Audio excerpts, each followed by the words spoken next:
Support for this podcast and the following message come from Cunard. Sail round trip from Miami on Cunard's luxurious ship Queen Elizabeth during her inaugural year in the Caribbean. Savor island flavors on board and get a taste of local life on shore. Learn more at cunard.com.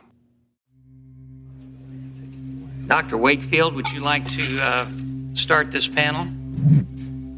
Yes, thank you, Mr. Chairman. Members of the committee, it's a great privilege to be here. The purpose of my testimony is to report the results of the clinical and scientific investigation of a series of children with autism. April 6th, 2000. Doctors, researchers, and parents of children with autism have been called in front of Congress to testify about a potential link between autism and vaccines. Now, nothing in this testimony should be construed as anti-vaccine.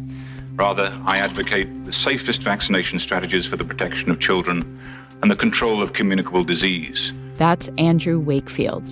At this moment, in the year 2000, he's a researcher from the Royal Free and University College Medical School in London. A superb scientist who is at a superb institution. Sitting just to the left of Wakefield is Paul Offit. Paul Offit. I am the director of the Vaccine Education Center at the Children's Hospital of Philadelphia and a professor of pediatrics at the University of Pennsylvania School of Medicine. At the time, Paul was also part of a committee that advised the CDC about the use of vaccines. I was subpoenaed to testify about whether I thought it made biological sense that vaccines could cause autism, and I didn't. Paul listens as Wakefield launches into his testimony. I just, as a little bit of background, this represents 12 years of intensive clinical and scientific research, collaborative research. Wakefield is summarizing the results of research he conducted at the Royal Free Hospital.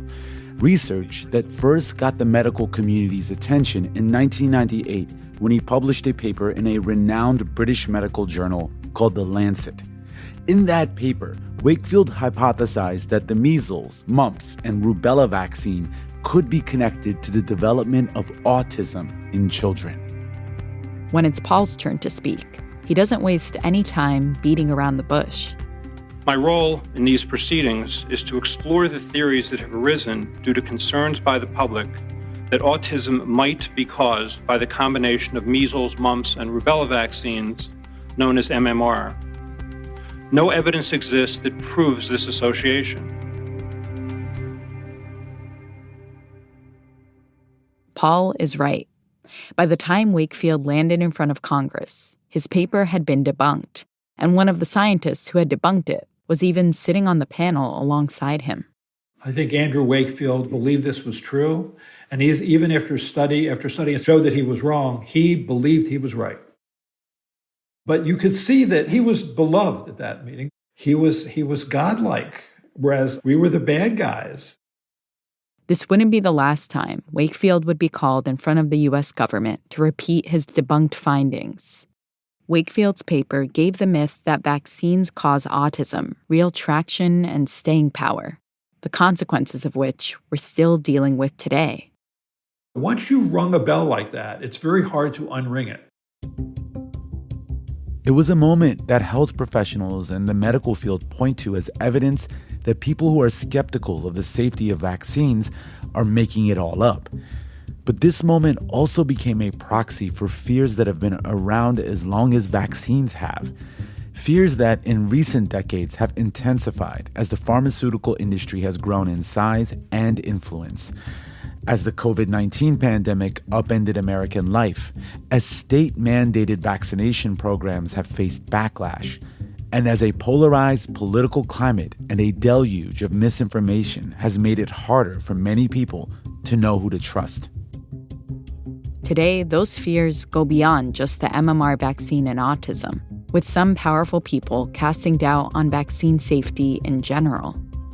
President-elect Trump has just announced on his Truth Social account that he is picking Robert F. Kennedy Jr. to be the next Secretary of Health and Human Services. This is a highly anticipated confirmation and hearing, in part because the former presidential candidate's well-documented history of spreading false and misleading claims about vaccines. At the time of publication, the Senate had held RFK Jr.'s confirmation hearing for the role of Secretary of Health and Human Services, but had not yet taken a final vote. Mr. Kennedy, in your testimony today under oath, you denied that you were anti-vaccine. But during a podcast interview in July of 2023, you said, quote, "No vaccine is safe and effective." I support the measles vaccine. I support the polio vaccine. I will do nothing as HHS secretary that makes it difficult or discourages people from taking either of those Anybody vaccines. who believes that ought to look at the... I'm Rand Abdel Fattah. And I'm Ramteen Arablouei. On this episode of Throughline from NPR, the roots of the modern anti-vaccine movement and of the fears that still fuel it, from a botched polio vaccine to the 1998 Lancet paper to today. This is Dylan calling from Denver, Colorado. Throughline's my favorite show, and I listen every week.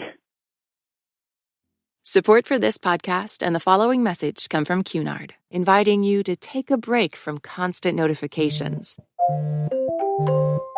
Put away your devices and hit Do Not Disturb on digital chaos.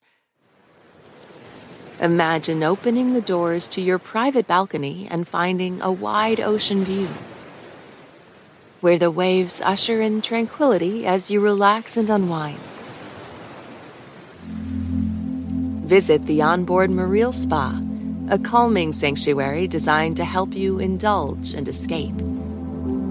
Allow the power of aromatic steam and swirling pools to dissolve your stress. Or lay back and soak in the quiet of the relaxation lounge. Visit Cunard.com and start exploring today. This message comes from CarMax.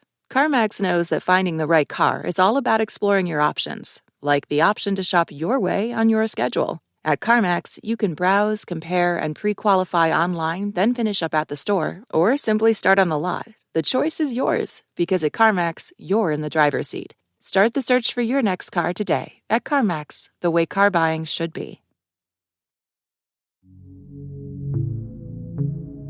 Part 1. Vaccine Roulette. Dr. Paul Offit has been working in the field of infectious disease for over 40 years. His focus on vaccines, like many people's, began in the shadow of polio. This year, the enemy, poliomyelitis, struck with such impact and fury that it shook the entire nation. I certainly remember polio. When Paul was 5 years old, he got surgery on his foot. When you're in an orthopedic hospital in the mid-1950s, you're in a polio ward. Newsreels about polio show kids in wards filled with rows of beds, the kind with the iron headboards that you always see in old hospitals. I remember children screaming. I remember the children in iron lungs. It was really like something out of a Charles Dickens novel. It spread its crippling tentacles from ocean to ocean and border to border. That is not a disease you want to relive. Starting in the late 1940s, polio outbreaks were just getting worse and worse. This is Elena Canis. And I'm a historian of medicine and public health and a professor in journalism and history at the University of California, Berkeley. She wrote the book Vaccine Nation, America's Changing Relationship with Immunization. Polio was a serious threat. A single case could send a community into a panic, because polio is really contagious. It can spread through saliva, mucus, feces, contaminated water, or food. It has closed the gates on normal childhood. It has swept our beaches, stilled our boats, and emptied our parks. Because a single case meant that an outbreak was sure to come, and an outbreak meant that dozens, if not hundreds or thousands of people would be infected. People who were infected with it could end up paralyzed from the waist down, and many, many scores of them would die. So when the polio vaccine is approved for use by the federal government in 1955, it is literally this moment where, like, everybody pauses, people run into the streets, church bells ring, sirens go off. And then this massive effort gets underway to distribute this vaccine, and parents bring their kids and they line up in droves and they get this vaccine. The science behind the polio vaccine worked the same way some types of vaccines do today. So the goal of a vaccine is to induce the immunity that is typically acquired from natural infection without paying the price of natural infection. Vaccines do that by introducing your body to a version of the virus so your body can learn to recognize it and fight it off. Today, vaccines contain a weakened or dead bacteria or virus or bits of a virus's genetic material. Any of those things can help your body develop immunity. The effective polio vaccine contained a version of the polio virus that had been inactivated or quote-unquote killed with chemicals. The problem is, that's definitely a way to make an effective vaccine, but you've really got to kill the virus. So by April of 1955, the polio vaccine was being produced at a mass scale. And in this one lab here in Berkeley, there was a batch that went out. Nobody realized that the virus hadn't been fully inactivated. Oh my God. Yeah, so people who believed that they were turning out for a perfectly safe and effective vaccine ended up contracting polio. Because in that case, they literally injected people with polio accidentally. Yes, they did. They did. So this came to be known as the Cutter incident, and while it caused many, many cases of polio that likely went undetected, it caused 200-plus cases of paralytic polio and led to just under a dozen deaths. The federal government stepped in to say, okay, there's more we can do in the space of regulation and safety. And we had this relatively new government agency, the CDC, that stepped in and said, we are going to keep track of all of these vaccines. We're going to work with the FDA and other agencies to make sure that all vaccines are safe. In May 1955, the government paused all polio vaccinations for over a week while they rechecked the vaccines for safety. The Cutter incident led to a comprehensive investigation and increased federal safety protocols aimed at ensuring that something like this never happened again. The government wanted to send a message. You can count on the federal government to ensure your personal safety, and this won't happen again. And in the late 1950s, this was a really effective message. Despite the Cutter incident, polio vaccination continued. By 1961, more than 85% of all school-age children had received a polio vaccine. It's so hard for us to put ourselves in the shoes of somebody living through 1955. Mm-hmm. They were so terrified of polio. They just might have taken their chances with the vaccine, with a lot of fear in their hearts, but different from how we might react today. Today, something like that we would never get past. Cases of polio began to plummet. The polio vaccine became an example of a national triumph. And at this point, immunization and health professionals were saying, we are definitely on our way into an era of just biomedical supremacy and freedom from infectious diseases like measles, smallpox, chickenpox, mumps, polio. We're just going to become the dustbin of history. But that's not what happened. So we get to the end of the 1960s, and what becomes apparent is that nobody's turning out for these vaccines the way they did for the polio vaccine. Huh. People feared polio, but they had a very different relationship with mumps, with measles, with rubella. They weren't as afraid, so more people skipped the shots. And what scientists and epidemiologists start noticing also is that where you have communities that are highly vaccinated, you aren't really seeing outbreaks of things like measles anymore. But where communities aren't highly vaccinated, you're getting outbreaks of polio and measles. So at the end of the 1960s, there starts to be more and more of a push to strengthen the enforcement of mandates. Vaccine mandates. Over the next decade, this became a priority. And in 1977, President Jimmy Carter launched a national initiative to increase childhood vaccination rates. States began to enforce mandates that required children to get a set of vaccinations before they enrolled in school. When we think of the word mandate, right, it's very much sort of top down, right? Yes. And I think especially when it comes to children, that seems like it could strike a nerve. Yes. For parents in particular, right? That some authority is telling them, I know what's best for your child. Absolutely. More so than you do. Absolutely. We were a country founded on libertarian values. Those values shaped the medical landscape of the 19th century and really like the medical landscape up to today.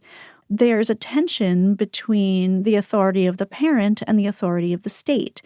And, this has implications for all different kinds of sectors and questions in society, from, mandatory schooling down to, bike helmet laws and other public health measures and, yes, vaccination. And in 1982, that tension would come to a head around a vaccine against diphtheria, tetanus, and pertussis, known as the DPT vaccine.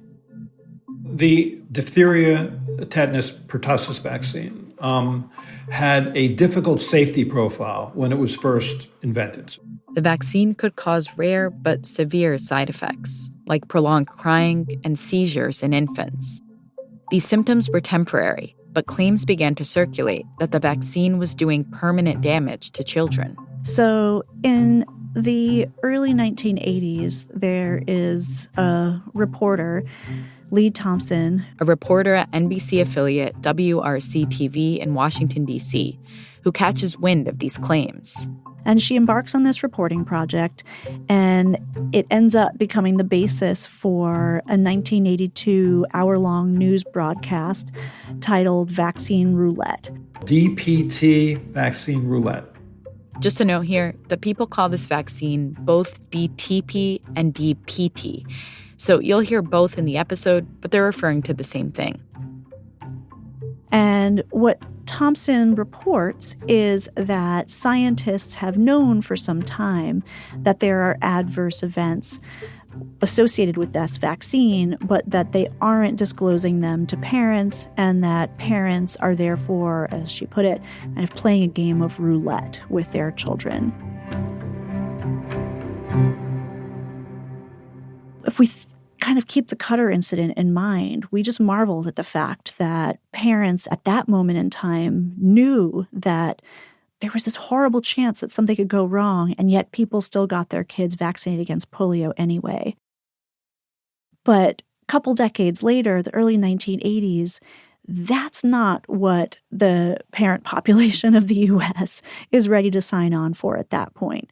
Between the Cutter incident and DPT vaccine roulette, a lot had changed in the U.S. There was a string of government cover-ups, Watergate, the Pentagon Papers. These things had put the American people on edge. And there was a series of protest movements from civil rights to the anti-Vietnam War movement that changed the attitudes of the country towards their government. Their attitude in the wake of the anti-authoritarian movements is, hold on, there were risks and we weren't informed. Why weren't we informed? After seeing the documentary, some parents began to allege publicly that their children had suffered permanent harm after getting the vaccine.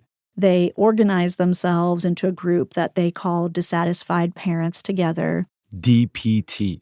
They picked that acronym on purpose. And they were a pretty formidable group.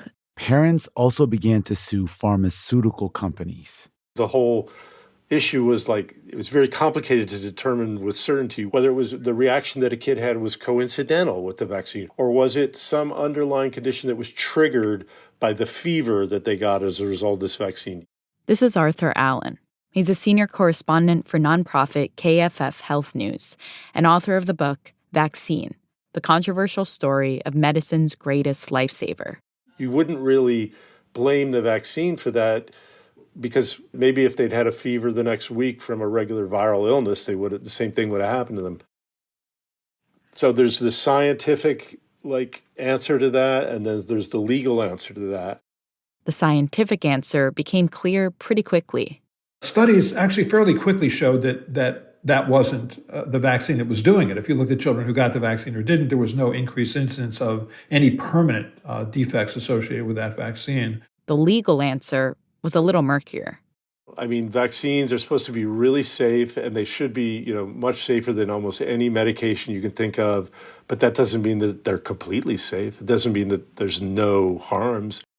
Parents were winning personal injury lawsuits against the vaccine makers, with the average claim rising to tens of millions of dollars by 1984. It really drove vaccine makers from the market. But the activists powering dissatisfied parents together also wanted alternatives to lawsuits. They wanted a law in the books that would protect children from harm. They, over the course of the next 4 years, worked tirelessly in the Capitol to introduce new laws that said that the federal government would do even more to ensure that the vaccine supply was safe. In 1986, they had a breakthrough, a new law called the National Childhood Vaccine Injury Act, which creates the Vaccine Injury Compensation Program, commonly known as the Vaccine Court. It was designed to compensate individuals or their families who were injured by certain vaccines. It was a no-fault court, and the compensation money came from a government trust fund, funded by a tax on vaccine manufacturers. But the vaccine court also protected those vaccine manufacturers from lawsuits that threatened to hold up their production or even drive them out of business. So it's really important to pause here and look at this moment. The parents who came together were from across the political spectrum, and they did something that we'd seen happen before. They turned to Washington, they turned to the federal government and said, do more to ensure that vaccines are safe. This is really distinct in the history of anti-vaccination, and I hesitate to call it that because it does not seem accurate at all. This is a movement that's saying, some of our members actually have real reservations about vaccines, but we are the parents who got our kids vaccinated, and we want future parents to get vaccines for their children and feel absolutely confident in those vaccines. Huh. Oh, see, that's a really important nuance. Mm-hmm. That it wasn't I don't want to vaccinate my child, then you shouldn't vaccinate your child. It's we need to demand that we are continuing to improve these vaccines and make sure that they are as foolproof as possible. Exactly. It's a lot easier to tell a story of simple anti-vaccinationism. It boils everything down to black and white. This parent group, Dissatisfied Parents Together, fractured after a while. There were those who found themselves just absolutely devoted to the cause and stuck with it and kept pushing and pushing and pushing. And then there were parents who said, okay, we got what we wanted, and now I'm moving on. Dissatisfied Parents Together would later morph into the National Vaccine Information Center, a group that today has been criticized for spreading misleading information about vaccine safety. The movement spawned by the documentary DPT, Vaccine Roulette, lived on. Really, in many ways, that vaccine caused the birth of the modern American anti-vaccine movement. Some parents began to draw connections between vaccines and any unexpected diagnoses. When Vaccine Roulette aired in 1982, it resonated with parents who feared that we were seeing as a nation more and more learning differences and developmental delays and disabilities in children. And they were really struggling to understand, why their kids had disabilities like this when they didn't and nobody in their family did. And vaccines started to suddenly seem like a possible explanation. Concerns about the connection between vaccines and autism were circulating for close to 2 decades before they were published in the Lancet. Coming up, Andrew Wakefield publishes his paper, giving the movement new life.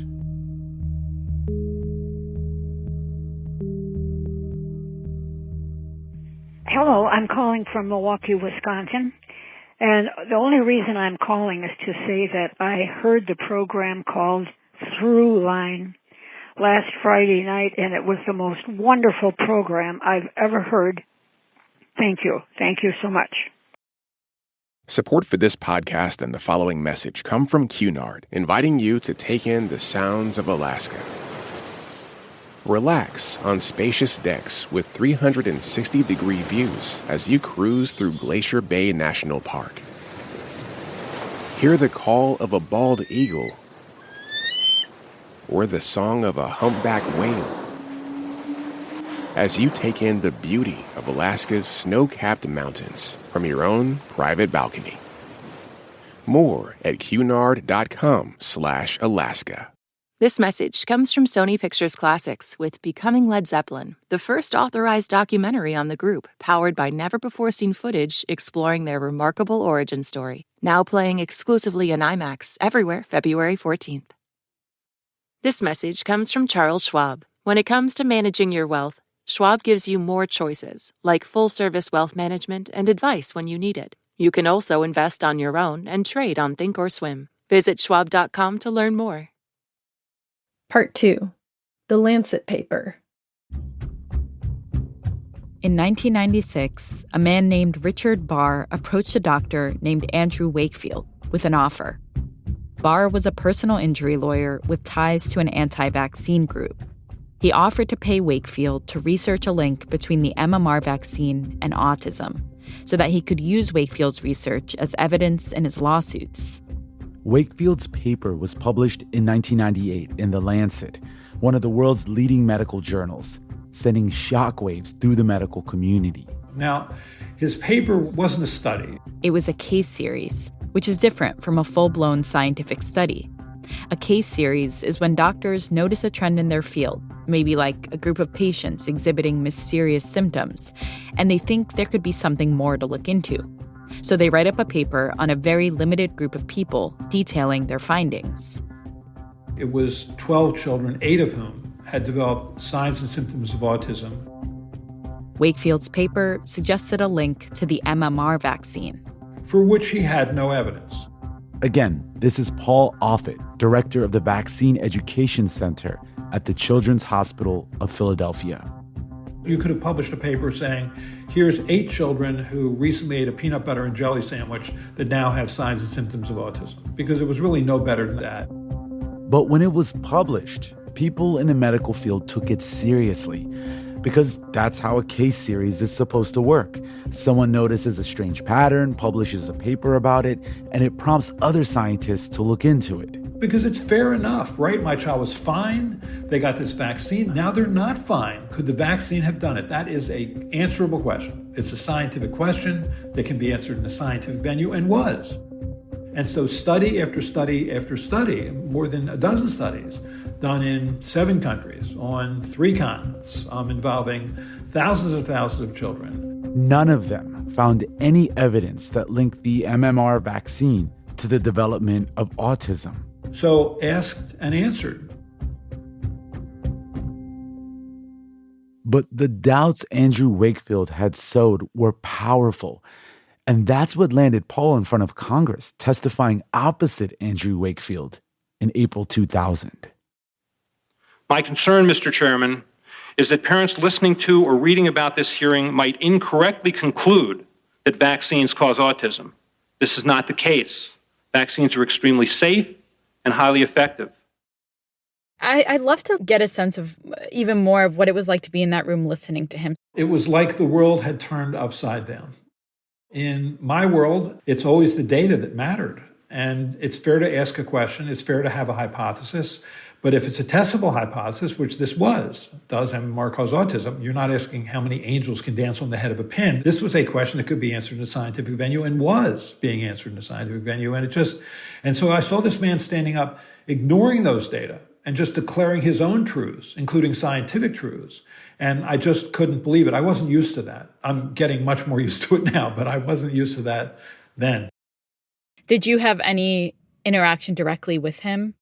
Yes. As he was walking out, I shook his hand. And he looked at me and sort of kept his eyes parallel, as if he was looking at something behind me. which was unnerving.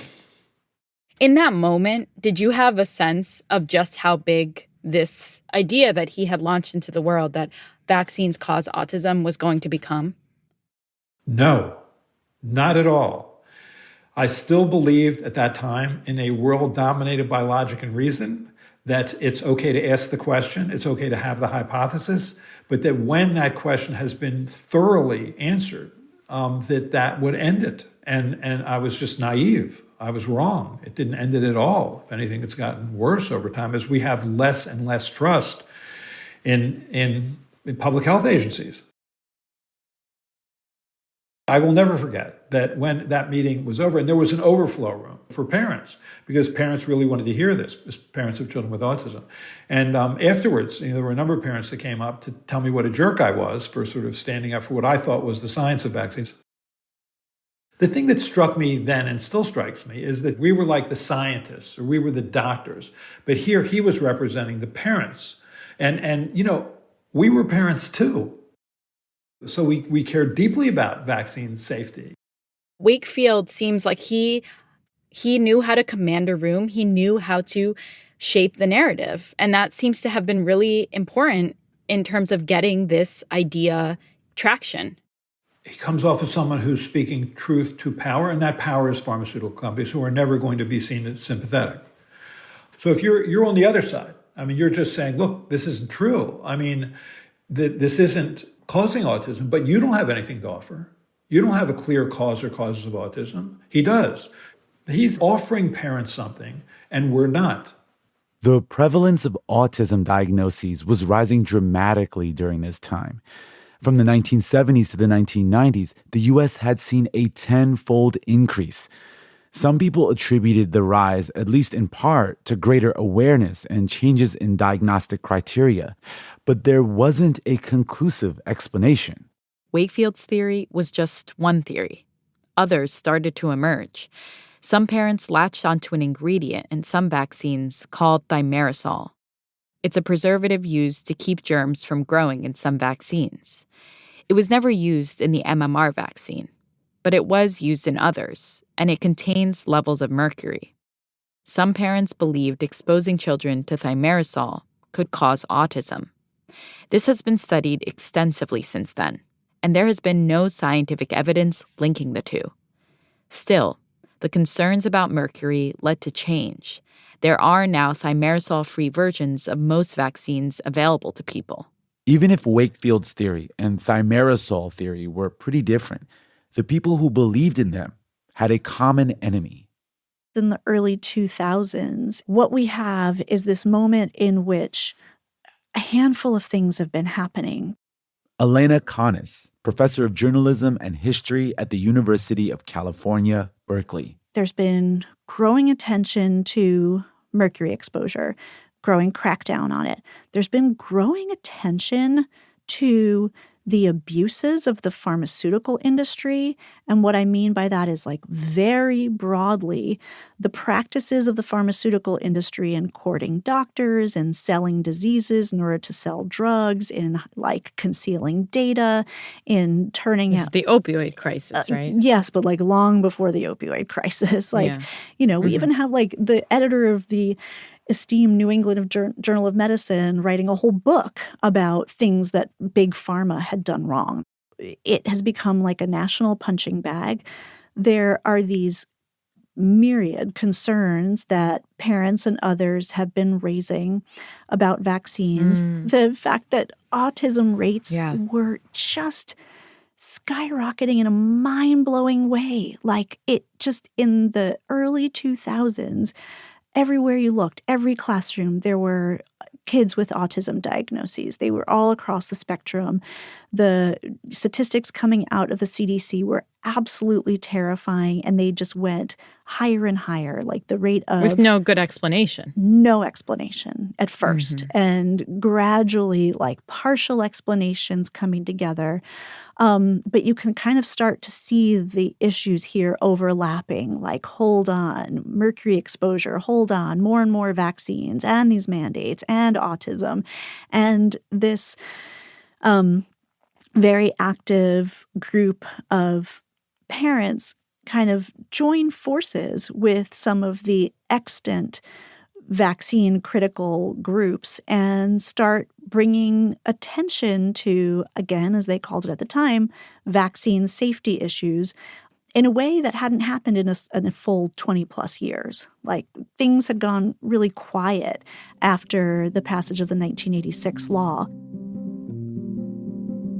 All of this is kind of like coming to a boil at the same time. Like, imagine this stove with all of these pots, and they're all hitting like the boiling point.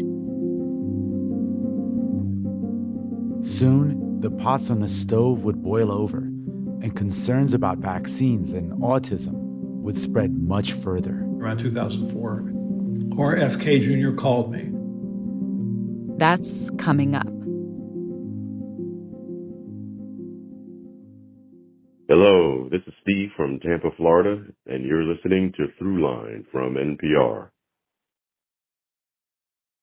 This message comes from NPR sponsor REI Co-op. You can't make more time, but when you opt outside, you can make the most of it. So make time for those early mornings, last-minute trips, and timeless views for small victories, big fails, and everything in between. And when you're ready, REI has the gear, clothing, classes, and advice to help you make the most of your time out there. Visit your local REI Co-op or rei.com/opt-outside. Part 3. Deadly Immunity. June 2005. Dr. Paul Offit wakes up to an article from Rolling Stone titled Deadly Immunity. The author is a well-known environmental lawyer named Robert F. Kennedy Jr., who'd called him up while researching the article a year earlier. For years, RFK Jr. had been concerned about mercury in the environment. He'd pushed back on the coal industry to clean up rivers, where the mercury in fish had been found to have a harmful impact on humans who ate them. So when he learned there was mercury in vaccines, he decided to investigate, and he called up Paul. It was a good conversation. We talked for about an hour. At least, that's what he thought before he read the article. Although the vaccination industry insists that ethyl mercury poses little danger because it breaks down rapidly and is removed by the body, several studies suggest that ethyl mercury is actually more toxic. He just said that mercury is in vaccines at a level that's toxic. He had misstatement after misstatement after misstatement in that article. Paul had developed a vaccine for an illness called rotavirus. And as he says he told RFK on that call, study after study had shown that a child would ingest more mercury from breast milk than from any vaccine. There was no evidence that such small quantities caused damage. So back to the article. In it, RFK Jr. also repeated a claim from a scientific paper published in the late 90s by a doctor in England named Andrew Wakefield. The claim that vaccines are linked to autism. We should quickly note, RFK Jr. and Andrew Wakefield did not respond to our request for comment for this episode. He was arguing another thing, namely that the pharmaceutical industry was aware of something and was concealing it. This is Elena Canis. And that corporations like that actually needed more regulation and oversight than they were getting. The scientists and researchers, many of them sincere, even idealistic, who are participating in efforts to hide the science on thimerosal, claim that they are trying to advance the lofty goal of protecting children in developing nations from disease pandemics. They're badly misguided. Their failure to come clean on thimerosal will come back horribly to haunt our country and the world's poorest populations. Deadly Immunity, Rolling Stone, June 2005. And coming from an environmental lawyer, that argument had a lot of traction. RFK Jr.'s article reignited debates over vaccines, and Andrew Wakefield started to get noticed in the U.S. Wakefield becomes this high-profile individual. He had been one in England. And he inspires other high-profile supporters. We do not need that many vaccines. A number of celebrities start talking about their own concerns about vaccines, going on nationally televised talk shows. Among the most vocal were Jenny McCarthy and Jim Carrey. Without a doubt in my mind, I believe vaccinations triggered Evan's autism. Actress Jenny McCarthy and comedian Jim Carrey were dating at the time, and Jenny's son had been diagnosed with autism. So I think they need to wake up and stop hurting our kids. Together, they organized a rally in the nation's capital called Green Our Vaccines. I just want to start by asking the CDC one question. How stupid do you think we are? RFK Jr. spoke at that rally. They've removed the thimerosal from the vaccines and autism rates have not gone down. How many times have you read that repeated by these people from the press? That is an industry talking point that the industry knows is a lie.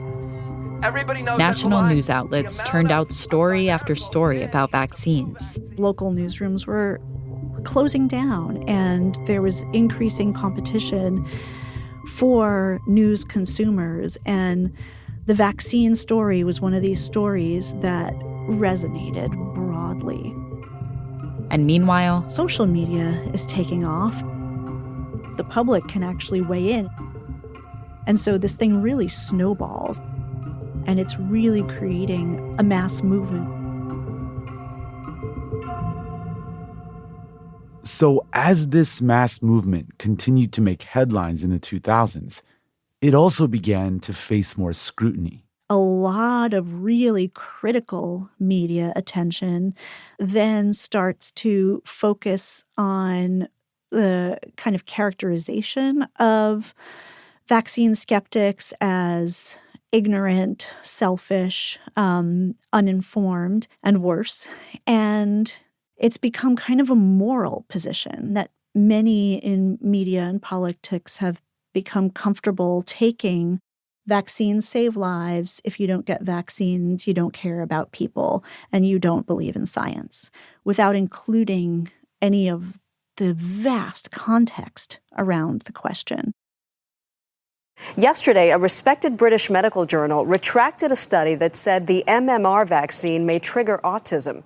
CBS News correspondent Richard Roth. With more eyes on the movement, the Wakefield paper came under more scrutiny.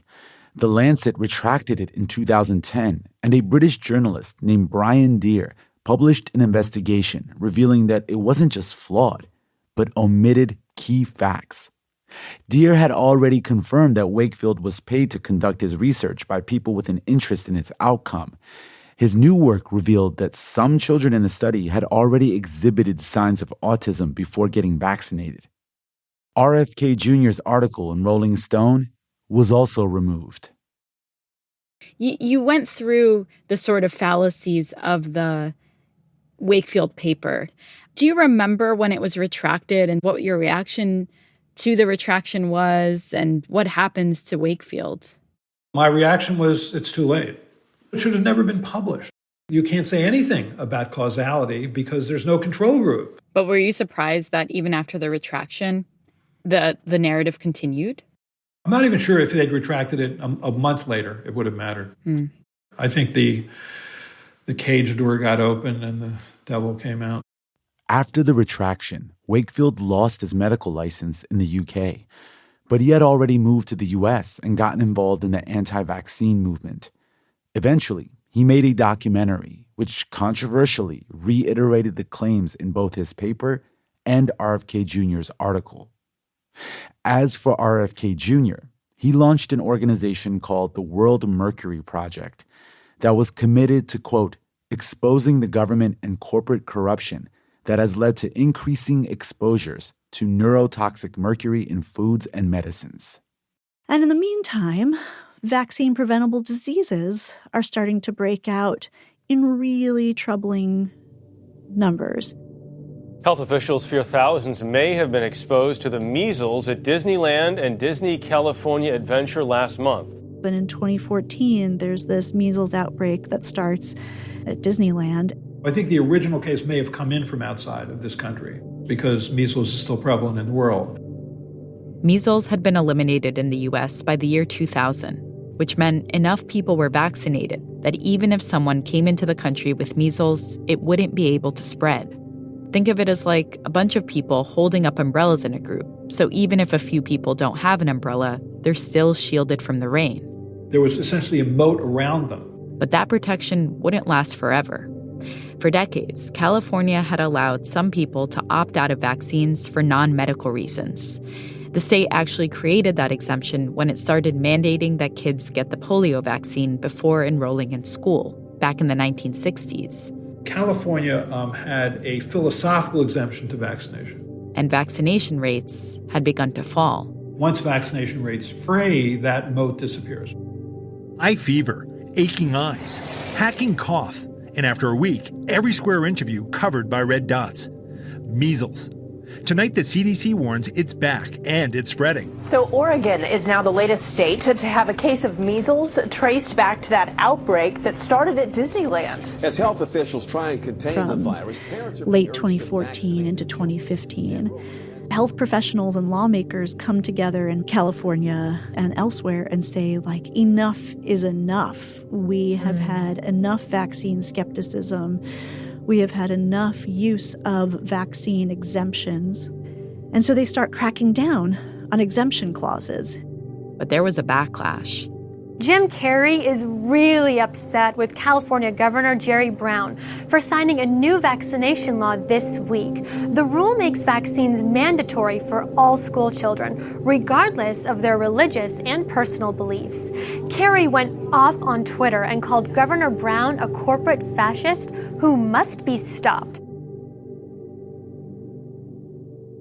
In 2017, you started to have these Republican-led legislatures that were very skeptical of vaccination. Arthur Allen is a senior correspondent for KFF Health News. Republicans had always been as pro-vaccine as anybody else. It was a reaction to this effort to sort of crack down on vaccine exemptions that were causing this measles outbreak, and it created incredible power in the anti-vaccine movement. The Disneyland outbreak led to 147 people being infected with measles across 7 states, Mexico, and Canada. No one died, but Paul Offit says if vaccination rates continue to decline, outbreaks like that could be much worse in the future. So I just fear this. I think we're just so blasé about this. We don't remember these diseases. And I guess having lived in a polio ward for 6 weeks, that's still with me. Let's play out the scenario. What are we looking at if vaccination rates for these different diseases fall? Then you'll see children start to die from measles again, because that's always the first one to come back. It's already starting to come back. Measles is the single most contagious vaccine preventable disease. The contagiousness index for viruses like influenza or SARS-CoV-2, the cause of COVID, is like 2 to 4, meaning you'll infect 2 to 4 people. The contagiousness index for measles is 18. Wow. It's much, much higher. You just have to be in the person's airspace within 2 hours of them being there. And sadly, that may be what it takes, that we have to see children suffer this, but I'm not even sure that will do it. I think we have lost trust. I think a lot of that happened during the COVID pandemic. In part because we weren't always right, because we were learning as you go, because you're building the airplane while it's still in the air, and we're sort of dictating things, and that really rubbed people the wrong way. Yeah, I have to say, I feel that I had my first kid last year. And, you're getting vaccines basically from the time they're, 2 months old.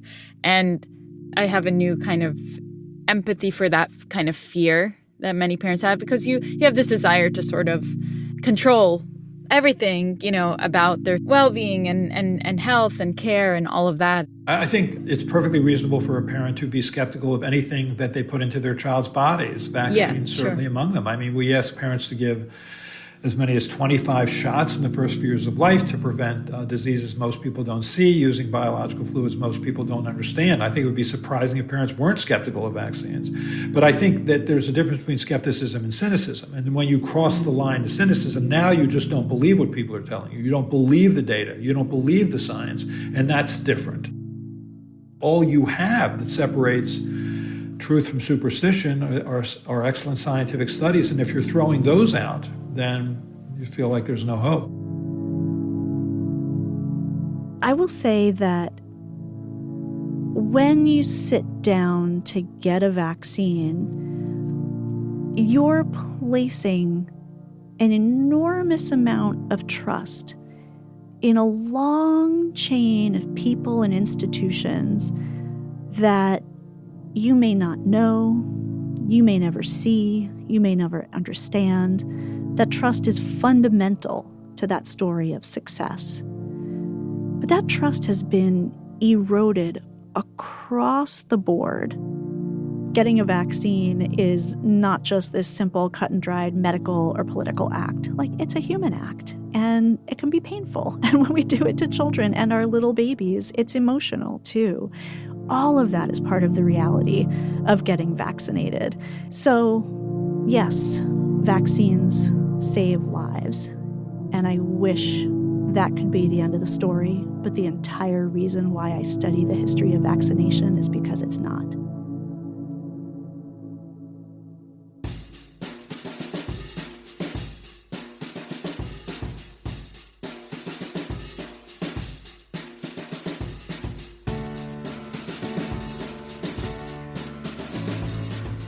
That's it for this week's show.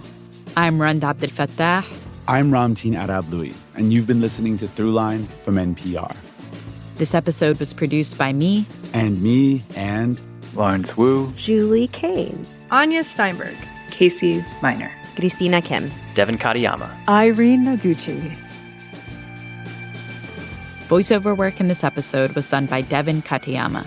Thank you to Greta Pittinger at RAD, Brett Neely, Scott Hensley, Johannes Sturgi, Jonette Oakes, Keandre Starling, Tony Cavan, Nadia Lancey, Edith Chapin, and Colin Campbell. Fact-checking for this episode was done by Kevin Vogel. This episode was mixed by Jimmy Keeley. Music for this episode was composed by Ramteen and his band Drop Electric, which includes Naveed Marvi. Sho Fujiwara. Anya Mizani. And finally, if you have an idea or like something you heard on the show, please write us at throughline@npr.org or hit us up on Twitter at throughlinenpr. Thanks for listening.